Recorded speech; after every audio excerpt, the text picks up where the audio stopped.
Decompose कर देते है ना। तो डिकम्पोजर उन्हें कहते हैं। तो डिकम्पोजर होते क्या, या तो वो बैक्टीरिया होंगे, वायरस होंगे, या अदर माइक्रो ऑर्गेनिज्म होते हैं। फिर जीवों की जीवन शैली के आधार पर जीवों को निम्न प्रकार से विभक्त किया गया है। जैसे प्लैंकटन, तो ऐसे जीव जिनमें तैरने की क्षमता नहीं होती है, उन्हें वो तैर नहीं पाते, तो उन्हें प्लैंकटन्स कहते हैं। और नेक्टोन, जिसमें अपनी इच्छा अनुसार मतलब कहीं भी तैर के जा सकते हैं, उन्हें नेक्टोन। फिर आएगा न्यूस्टोन, जो जीव जो सतह पर आराम करते हैं या उस पर तैरते रहते हैं, फ्लोट करते रहते हैं।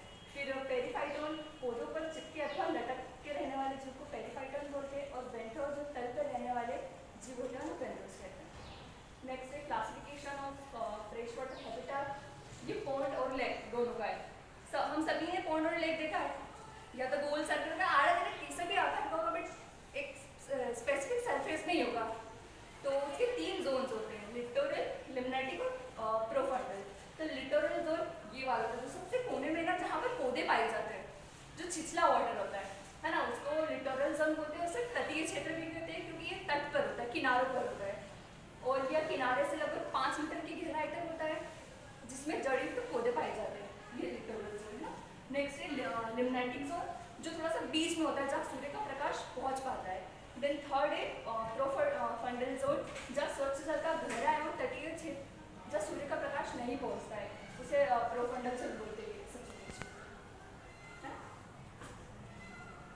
हाँ, इस प्रकार नदियों में भी 2 जोन होते हैं, रैपिड जोन और पूल जोन। रैपिड जोन जो ऊपर होता है, जिसका पानी का बहाव बहुत तेज होता है, और फिर पूल जोन जो नीचे होगा, जिसका पानी का फ्लो कम होगा। लेंटिक बायोटा, लेंटिक यानी जो स्थिर है उसका जीव जगत, जिसकी पॉन्ड, लेक, किसी का भी एग्जाम्पल ले लो। तो फिर लेंटिक फ्रेश वाटर हैबिटेट को लिटोरल, लिम्नेटिक और प्रोफंडल जोन में डिवाइड किया गया है। इन 3 ही जोन में भिन्न भिन्न प्रकार की कम्युनिटीज यानी समुदाय रहते हैं। सबसे पहले ले लेते हैं कम्युनिटी ऑफ लिटोरल जोन, किनारे वाली, वहाँ पे पेड़ पौधे पाए जाएंगे। तो वहाँ पे जो जिस प्रकार के पौधे और प्लांट्स पाए जाते हैं उनके बारे में। तो लिटोरल जोन में जलीय जीवन अत्यधिक विकसित होता है।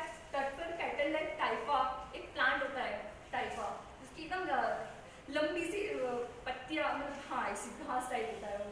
फिर ये ब्लड फ्रेस लाइक स्ट्रक्स और पिटरल बीड्स पाई जाती है। थोड़ी सी गहराई में, थोड़ी सी आगे जाने पर जड़ युक्त पौधे पाए जाते हैं, जिनकी पत्तियाँ सतह पर उतरती है, जैसे वाटर लिली, निम्फिया। और अधिक गहराई, थोड़ा सा और अंदर जाएंगे तो वहाँ पर जल मतलब पतले तने वाले जड़ युक्त पौधे, जैसे मीरियोफिलम, कारा, नुफुर तथा नीले हरे शैवाल आदि पाई जाती है। और कई तलबी मछलियाँ होती है, जैसे सनफिश, बास आदि, ये अपना समय लिटोरल जोन में गुजारती है, क्योंकि इनको धूप की आवश्यकता होती है, तो ये कोने पर ज़्यादा रहती है। फिर आएगी कम्युनिटी ऑफ लिम्नेटिक जोन, कि लिम्नेटिक जोन में जो जहाँ सूर्य का प्रकाश पहुँच पाता है, वहाँ कौन से एनिमल्स रहते हैं। तो फिर लिम्नेटिक जोन में फाइटोप्लैंक्टन, जैसे नीले हरे शैवाल, डायनोफ्लैजिलेट जैसे यूग्लिना, वॉल्वॉक्स, जूप्लेक्टन जैसे कॉपर्स, फ्लो, डोसेरा, क्रस्टेशियन, रोटिफेरा आदि पाए जाते हैं। इस क्षेत्र में पाए जाने वाली नेक्टॉन्स में मछलियाँ प्रमुख है। फिर एक कम्युनिटी ऑफ प्रोफंडल जोन, जो सबसे नीचे वाला होता है, गहरा होता है, जहाँ धूप नहीं पहुँच पाती है, वहाँ पे bacteria, fungus, blood borns, annelids और क्लैम्स आदि पाए जाते हैं। ये डायग्राम से टाइफा पेटल्स जो लिम्नेटिक लिटोरल जोन है, वहाँ से ये लिटोरल जोन थोड़ा सा आगे में लिम्नेटिक की ओर, ये वाला नीचे आता है प्रोफंडल जोन। तो इस प्रकार से प्लांट्स से जो इस तालाब और स्थल से थोड़े से जुड़े हुए होते हैं। फिर आएगा लॉटिक बायोटा, रिवर, स्ट्रीम्स वगैरह की बात है यहाँ पे। तो इस प्रकार के फ्रेश वाटर हैबिटेट में जल निरंतर बहता रहता है। इसके अंतर्गत झरने, स्ट्रीम्स एवं रिवर्स आती है। लोटिक हैबिटेट लेंटिक हैबिटेट से निम्नलिखित 3 बातों में अलग होता है। सबसे पहला तो प्रवाह, करंट है ना। नदियाँ हम सभी जानते हैं कि फ्लो से बहती है ना, बहती रहती है, वो रुकती नहीं है, बहती रहती है। तो एक ही नदी, तो कहीं किसी का फ्लो ज़्यादा होगा, कहीं किसी का फ्लो कम होता है, हम सभी जानते हैं।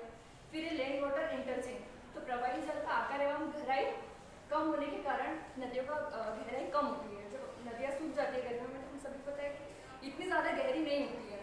स्थल एवं जल का संयोजन अत्यधिक होता है। इसके कारण कुछ विशिष्ट प्रभाव उत्पन्न होते हैं, जैसे स्थल के किसी भाग का कटना तथा उसका अनियंत्रित स्थान पर जमा हो जाना, किनारे की भूमि से स्थलीय वनस्पतियों का जल में मिलना आदि।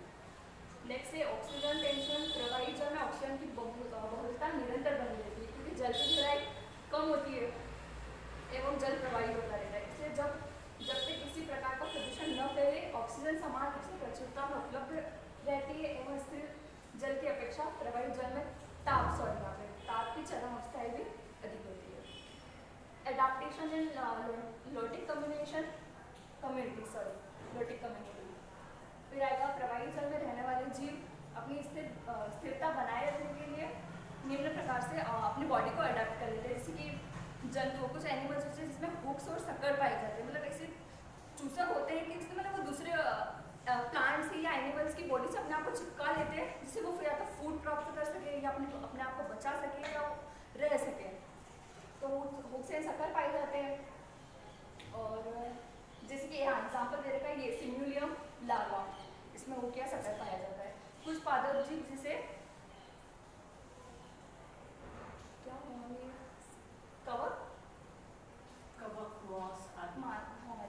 स्थायी रूप से किसी आधार से चिपके रहते हैं। प्लेटफॉर्म्स और स्नेल, हम सभी ने देखा है, स्नेल देखी है ना सबने, किसी नीचे से चिपके हुए होते हैं, अजीब अजीब बारिशों में अजीब अजीब दिखते हैं, वो रास्ता भी बनाते हुए चलते हैं ना, तो वो चिपचिपा होता है कि वो ताकि जमीन से चिपके हुए रहे।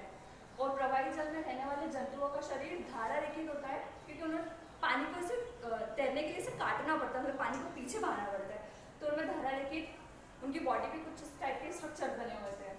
और इनका कुछ जंतुओं का शरीर चपटा होता है जो उन्हें पत्थरों के नीचे अथवा दरारों में रहने के लिए सहायता करता है। Importance of fresh water habitats.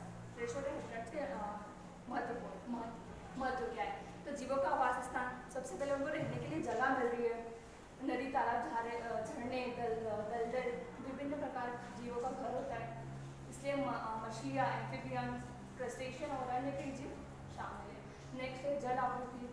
जो फ्रेश वाटर है वो जल की आपूर्ति करता है, पूर्ति करता है, मतलब पहले सिंचाई में ले लो या पौधों को पानी देने के लिए किसी में भी ले लो, जल आपूर्ति करता है। फिर कृषि और उद्योग, वही कृषि और उद्योग के लिए ताज़ा पानी अत्यंत आवश्यक है। सिंचाई के लिए पानी की आपूर्ति और विभिन्न उद्योगों में उत्पादन प्रक्रियाओं के लिए इसका यूज़ किया जाता है वाटर का। और मनोरंजन और पर्यटन, फिश मनोरंजन और फिश कल्चर, फिश मछलियाँ पकड़ते हैं ना, तो मनोरंजन उस टाइप से। और पर्यटन में नौका नाव चलाते हैं पानियों में, तो मनोरंजन और पर्यटन में इसका महत्वपूर्ण योगदान है।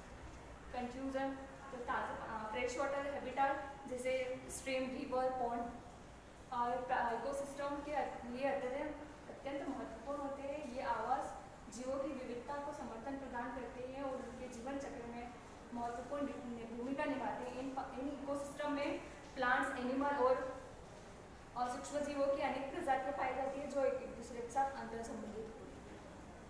फ्रेश वाटर की इकोसिस्टम वाटर को शुद्ध करने, मृदा अपरदन को रोकने और कार्बन के अवशोषण में भी सहायता करते हैं। इसके अलावा ये मानव समाज के लिए भी कई प्रकार की सेवाएं प्रदान करते हैं, जैसे कि पीने का पानी, कृषि के लिए सिंचाई, मनोरंजन के साधन। हालांकि इन आवासों को कई खतरा का सामना भी करना पड़ता है। वाटर पोल्यूशन, कचरा वगैरह फेंक देते, घरों से निकलने वाला, इंडस्ट्री से निकलने वाला कचरा है, पानी फेंकेंगे तो वाटर पोल्यूशन होगा, तो इस प्रकार से ये नुकसान भी पहुँचाते हैं। फ्रेश वाटर के इकोसिस्टम का संरक्षण और प्रबंधन आवश्यक है ताकि इनके लाभ लंबे समय तक मिल सके और बायोडाइवर्सिटी को संरक्षित किया जा सके। Thank you.